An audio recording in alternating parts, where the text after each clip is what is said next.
Nearly a century ago, Henry Ford made a provocative statement suggesting it would be beneficial for most Americans to remain oblivious to how the banking system operates. He believed that if people understood the true mechanics behind financial institutions, there could be a significant revolt against this system. But before we continue, don't forget to subscribe to the channel, my friends.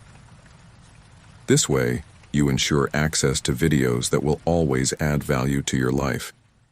Turn on the bell to be notified immediately when new videos are published. Don't forget to like this video. Your like is very important and will help YouTube recommend it to other people who might also benefit from this content. Okay? So let's continue. Although several decades have passed since Ford made this impactful statement, its validity remains intact, both now and in the 1930s. This does not imply that all banks are malevolent institutions. In fact, they play a crucial role in our daily lives. Banks provide valuable services, such as securing our financial resources, preventing us from having to store our money in unsafe places, like under the mattress or buried in the yard. However, the reality is that banks often generate substantial profits at the expense of a large number of people who are not fully aware of this. Financial institutions operate within complex and often opaque structures, resulting in practices that remain hidden from most of the population. Each of us is, in some way, involved in this system. If you have a loan, use a credit card, or are simply saving in an account, there are countless ways banks profit from you. The saddest aspect is that, in many cases, this happens without your knowledge. The various sources of income for banks may be one of the reasons why bank stocks have become a classic in investors' portfolios. In this video, I will expose the 8 truths about money and the tricks banks don't want you to discover. Inflation. The illusion of security in keeping your money in a bank. You've probably heard that the bank is the best place to keep your money, but few inform you that you might actually be losing money each year by leaving it in your account. This does not only refer to the fees you pay or the risks of theft, but to inflation.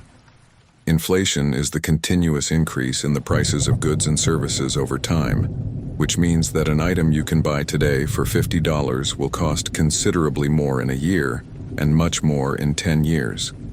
If you believe that the money saved in your account is safe and that its value will remain stable over the years or even grow due to interest, it's time to rethink that strategy. In fact, keeping money in regular bank accounts is not enough to combat inflation. In the United States, the average inflation rate is around 2% per year. Therefore, if your money earning in a bank account offers only 0.015%, that means you could be losing up to 1.95% of your purchasing power each year. This is not a loss related to investments in financial markets or stocks, but to the money that remains inert in your savings or checking account. Major banks like Citibank often offer yields below 0.5%. While there are some banks that offer slightly higher rates, they still fall below 1%. Think about it. If your money grows at a rate of 0.5% while inflation hits 2%, your wealth is actually decreasing each year. It's much wiser to spend or invest that money now, rather than leaving it stagnant in a bank, as your money's purchasing power will be considerably lower in a few years. And when inflation exceeds 2%, as we have recently observed, the prices of assets like real estate and stocks tend to rise exponentially, as became evident last year. The first lesson to learn is that a bank should be seen as a place to park your money, not as a strategy to make it grow. Currently, it is fascinating to realize that even if you are not directly seeking profit, there are 2 relevant secrets regarding financial transactions that impact your daily life. Banks generate revenue every time you use your credit or debit card, through fees that are often invisible to the consumer. You may not notice this, as the charge that appears on your statement is simply the actual amount of your purchase. However, the merchant making the sale is paying a commission to the bank for using their card machine. It is worth noting that this commission may be built into the price of the product you purchased, as the seller naturally seeks to protect their own profits. Let's illustrate this with a practical example. Imagine you made a purchase of $500 using your debit card. If the seller pays a fee of 3% on each transaction, That means $15 goes to the bank. The bank obtains this amount just for providing the necessary infrastructure, such as the machines and the payment network. Do you believe the seller is happy to have to allocate $15 of their earnings to the bank? Probably not. Thus, in reality, the responsibility for this fee ultimately falls on you, the consumer. Why does this happen? Because without the bank's fee, the price of the product you bought would be $480. The business owner, aware that they will have to bear a commission of 3%, decides to raise the price to $500. In this way, they can cover the bank transaction fees with the additional $20. Considering that most people prefer to make payments with cards, banks accumulate significant profits from these commissions. This is why they offer a variety of incentives for consumers to seek credit cards. What you might not know is that the interest rates on your card can be increased at any time. Currently, the average interest rate on a credit card hovers around 17%. This means that if you borrow $100 from the bank, you will have to repay $117. Additionally, the bank may decide to raise this rate to 18 or 19%, simply notifying you a few days in advance. We do not claim that credit cards are intrinsically harmful. They represent a valuable service that banks provide for most of us and have become an integral part of our daily lives. However, it is essential to be cautious, as accumulating monthly debt can be dangerous for your financial health. Alarming data indicates that 70% of Americans with credit card debt admit they cannot pay their bills in the same year they incur them. Reflect for a moment on what this implies. Your credit card debt is not comparable to a mortgage, which has an interest rate of approximately 3.5% per year, but rather a rate exceeding 20%. If you cannot pay off your credit card debt on time, what makes you believe you will be able to do so months later, when that debt will have grown significantly? In summary, 70% of Americans are on the brink of financial collapse. Moreover, 56% of respondents report having credit card debt for at least a year. Most of them will likely continue using that credit in the coming years. Almost 20% believe it will take more than 3 years to pay off their debts completely, while 8% say they will not be able to get rid of them anytime soon. This is how banks accumulate millions in profits, as most people spend without thinking about how they will repay. They are accustomed to a certain standard of living and are willing to maintain it, even if it means incurring debt. This is why banks continue to reach out offering new credit cards. Don't get me wrong, I firmly believe that credit cards are useful tools if used wisely. Understanding how they work and using them wisely can be a great advantage. However, if you are not financially responsible, it is wise to avoid this type of risk, as there is a high chance you will fall into the debt trap. Fractional reserve banking. If you were told that banks have the ability to create money out of nothing, you would likely be skeptical, as the only institution with that authority is the central bank, also known as the Federal Reserve. They control the issuance of dollars and are the only entity that can print new money. However, the banking system operates in a way that allows several banks around the world to create money, albeit in a limited manner, depending on how much people have deposited in their accounts. Imagine you deposit $1,000 in a specific bank. What do you think the bank will do with that amount? It doesn't make sense just to keep that money, so the bank uses it to lend to someone else who wants to buy a car or a house, charging interest that is often much higher than the 0% you received for your deposit. The problem is that the bank does not disclose to whom it will lend your money.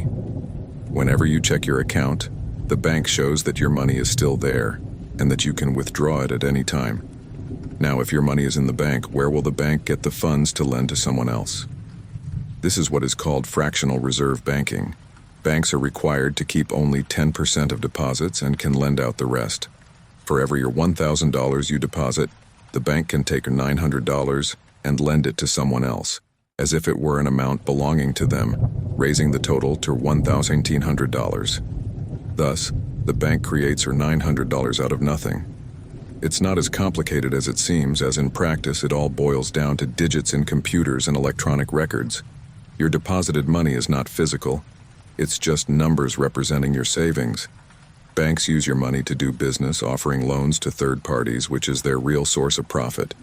Since banks only need to keep 10% of all deposited money, in reality, the remaining 90% of your money does not actually exist. This means that banks are not, in fact, a completely safe place to store your capital. Your money is protected by a government that can intervene if something goes wrong. So if you have money in the bank, do not panic. Just be aware that keeping money in a bank is not the same as having cash stored in a safe, where you can access it at any moment. Your capital is being used to generate more money, but not for you, and instead for the bank itself. Foreign fees. Transaction fees and commissions charged on international transactions are another way that banks profit from their customers. Your bank probably does not mention these costs, but when you travel outside your country and use your debit or credit card, a series of additional charges related to transactions and currency conversion come into play. Recently, a friend of mine took a 15-day trip to Spain. Upon returning, he was shocked to discover that he accumulated a total of €105 in fees for international transactions. The vast majority of banks are not transparent about all these commissions, because perhaps, if you knew the true extent of the associated costs, your financial choices would be very different. Travel planning. Be aware of hidden fees. In light of the available options for cards and payment systems, many people seek international alternatives to avoid unwanted fees. However, it is worth noting that there are banks that offer credit card programs with international coverage. In these cases, if you use the services in countries where your bank has agreements, there will be no additional charges on your purchases. My friend, however, was unaware of this information and was not part of any such program, resulting in an unpleasant surprise during his trip. A crucial aspect that cannot be overlooked is the need to regularly monitor your bank accounts. This habit should become a daily practice, as hidden fees can arise without your notice. Whenever you identify an unknown charge or one that you do not understand, it is your right to question it and request a refund. It is important to know that banks often have little interest in facilitating this process and may try to delay resolution, but you are legally protected and can contest these situations. Vigilance from tax authorities. Another point to consider is that banks closely monitor all your financial activities. They are required by law to report any suspicious activity to tax authorities, a measure implemented to combat fraud and illegal activities such as money laundering. For instance, withdrawals from ATMs that exceed a few hundred Rs or transfers over $13,000 are automatically reported. If your account records such transactions, there may be an investigation into your finances. The National Treasury will require you to justify these transactions, and if it is found that you did not pay taxes on these amounts, you may face fines. Therefore, it is essential to be aware that every financial move you make is monitored, and to ensure that all your transactions can be legally justified. Types of interest rates. You may also consider the possibility of earning money through loans from banks and investments on online platforms. A notable example is Mark Zuckerberg, who in July 2012 financed the purchase of his residence, valued at $595 million, using a 30-year mortgage. At that time, he was only 28 years old and was ranked as the 40th richest person in the world, with an estimated fortune of $15.6 billion. The big question that arises is, why would an individual with such resources go into debt when he could easily purchase assets outright? The answer is simple. He was taking advantage of an opportunity for free money, and this directly relates to interest rates. Banks often offer returns on deposits that are so low that, in many cases, they do not compensate for the effort of keeping your money in an account, especially when they do not exceed inflation. Thus, the customer ends up losing money. However, in Zuckerberg's case, the interest rate was below the inflation rate in the United States, which ranges from 2% to 3%. Therefore, any loan with an interest rate below inflation is considered free money. Zuckerberg's mortgage, for example, had a rate of just 1.05% per year. This means that the bank was actually not profiting from this deal, as the value of the house was growing at a rate higher than the interest he was paying. To better illustrate this concept, Imagine that you borrow $1 million at an interest rate of 1.05%. Historically, the average return rate on savings accounts has been 2.4%. If you deposited that $1 million in a bank that offers this rate, you would earn about $24,000 a year. Meanwhile, by paying 1.05% interest, which totals $2,500 annually to the bank, you would have a profit of $13,500 just for borrowing money. Now, consider doing the same with $100 million or even $1 billion. When you have access to loans with such low costs, it makes no sense to tie up your own capital, which could be invested in more profitable ventures. It is true that when we talk about small amounts, the difference may seem insignificant. However, in large transactions, returns of 2% or more can result in substantial gains annually. The relationship between wealth and interest rates. Additionally, the wealthier a person is, the lower the interest rate they will pay to the bank. It is important to remember that banks are not philanthropic institutions. They operate as businesses seeking to maximize their profits. Therefore, they tend to lend more easily to wealthy individuals than to those in complicated financial situations. For a multimillionaire, the bank feels secure, as there is no real concern about default. If something happens and he cannot make his payments, this person can liquidate part of his assets or sell a fraction of his business to honor his debts. This perception of reduced risk makes banks prefer to lend to those with more resources. Historically, this dynamic has deep roots. In the past, banks primarily operated with the nobility and those who owned income-generating assets, such as agricultural properties. Comparing this with the situation of a worker who may face illness or job loss, it is clear that lending to those in financial difficulties is considerably risky. I understand that it is easy to criticize banks for this practice, but consider this. Would you feel comfortable lending money to a friend who is facing financial difficulties or to a friend who has a solid business? You are more likely to choose the latter option.